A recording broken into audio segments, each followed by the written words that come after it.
Hello बच्चों, तो हम आज का प्रॉब्लम देखते हैं। तो हमारा प्रॉब्लम क्या कह रहा है? Which of the following is accomplished by characteristic x ray emission? The options are alpha particle emission, electron emission, positron emission, K electron capture emission. So question is bit straightforward. Option में जो चारों process दिया है ये DK process है। ये DK process के एक एक का अलग अलग नाम है। तो विच ऑफ द फॉलोइंग, इन चार अलग अलग रिएक्शन में कौन से रिएक्शन में characteristic x ray emission is possible, हमें ये फाइंड आउट करना है। क्लियर है? तो अगर हमें हर एक रिएक्शन के बारे में पता होगा तो हम इजीली फाइंड आउट कर सकते हैं। तो पहले हम अल्फा पार्टिकल एमिशंस के बारे में देखते हैं। तो अल्फा पार्टिकल एमिशन क्या कहता है कि if I have an element x with atomic number A and atomic mass number as Z, then after alpha decay process यहाँ पर ये प्रोसेस मिलेगा Z माइनस टू, क्योंकि यहाँ पर एक अल्फा पार्टिकल एमिट हो रहा है। ये अल्फा पार्टिकल है, एमिट हो रहा है, प्लस सर्टन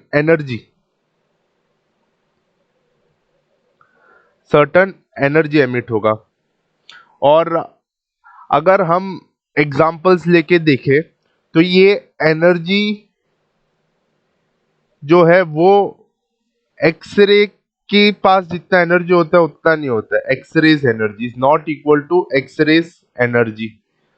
आप लोग बहुत सारे अलग अलग एग्जांपल देख सकते हो जिसमें से आप लोग क्यू वैल्यू फाइंड आउट कर सकते हो। एनर्जी फाइंड आउट करने का easy value, Q value find out करने का, जहां पर आप मास के साथ मल्टीप्लाई करके आप लोग फाइंड आउट कर सकते हो। इसके मास, इसका mass minus rest mass of the main product minus rest mass of the alpha particle. इसको अगर आप सी स्क्वायर से मल्टीप्लाई करेंगे तो आपको एक पर्टिकुलर क्यू मिलेगा जो कि कभी एक्सरे के एनर्जी के इक्वल नहीं होगा। ये आप लोग कोई भी एग्जांपल लेके ट्राई करके देख सकते हैं। अभी हम अगले टाइप पे आते हैं। अगला हमने बीटा डीके पढ़ा था, और बीटा डीके में दो टाइप होता है, नेगेटिव बीटा डीके और positive beta DK. Negative beta decay को ही इलेक्ट्रॉन एमिशन भी कहा जाता है, एंड पॉजिटिव बीटा डीके को पॉजिट्रॉन एमिशन कहा जाता है। तो हम एक एक करके देखते हैं। नेगेटिव बीटा डीके, तो यहां पर इस रिएक्शन में क्या होता है कि एक excess number of neutron present होता है। Excess number of neutron present होता है जो कि proton plus one electron plus antineutrino ये बनाता है। ये होता है माइनस डी के प्रोसेस, जहां पर एक एक्सिस न्यूट्रॉन एक प्रोटॉन पे कन्वर्ट होता है, which gives an extra electron and a anti neutrino. तो यहां पर आप लोग एग्जांपल देख सकते हैं, जैसे 12 बोरॉन है 5, जो कि कन्वर्ट होता है 12 carbon 6 plus 1 electron. So this is an example of beta decay. और यहां पर कहीं पर एक्सरे एमिशन पॉसिबल नहीं है, नो एक्सरे एमिशन। अभी हम पॉजिटिव बीटा डीके देखिए। If you see about positive beta decay, यहां पर एक प्रोटॉन कन्वर्ट होता है एक न्यूट्रॉन पे, जहां पर एक positron, positron is nothing but the anti particle of electron, और एक न्यूट्रिनो, इलेक्ट्रॉन्स न्यूट्रिनो बनता है।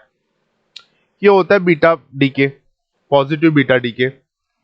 अगर आपको एग्जांपल चाहिए Then you can take 23 magnesium 12, which converts to 23 sodium 11, which gives out one positron and a neutrino.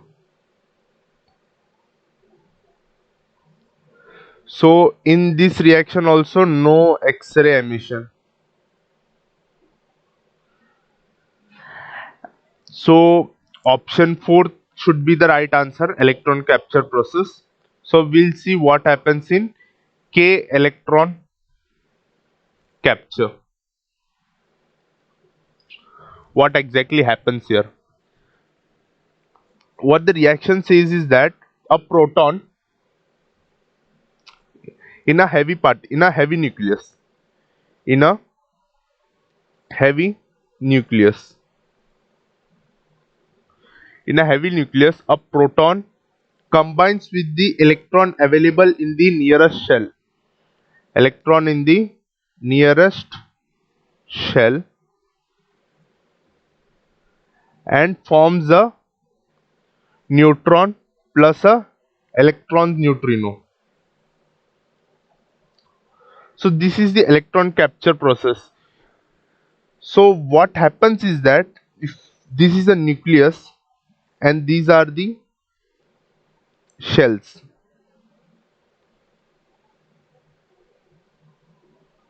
and this happens only in the heavy nucleus, you can't see this electron capture process in a lighter nucleus, and we'll see why.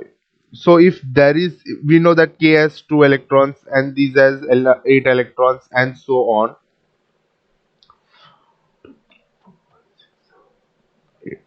So what happens is that a nucleus takes this one electron, proton, if to be precise, a proton in this takes this one electron, and a proton converts into a neutron. A proton converts into a neutron. So what happens is that there is a vacancy of one electron here. There is a vacant space. So the electron from the higher orbit can jump into this. And we know that when an electron goes from a higher energy state to a lower energy state, it gives us some energy. And this energy which is given out is in the form of a X-ray. Understood how? समझा आपको कि कैसे हमें x ray मिल रहा है कि एक electron जो है केथ शेल में, ये के हो गया, ये L M and like that, ये नेम दिया है। तो यहाँ के जो नियरेस्ट शेल है, यहाँ से एक इलेक्ट्रॉन इसने कैप्चर किया प्रोटॉन ने और वो न्यूट्रॉन बन गया, because of which there is a vacant space. So electron at higher orbit tries to occupy that place by giving out energy in the form of X-ray. So the correct option is option D, K electron capture. In this process we get the characteristic X-ray emission.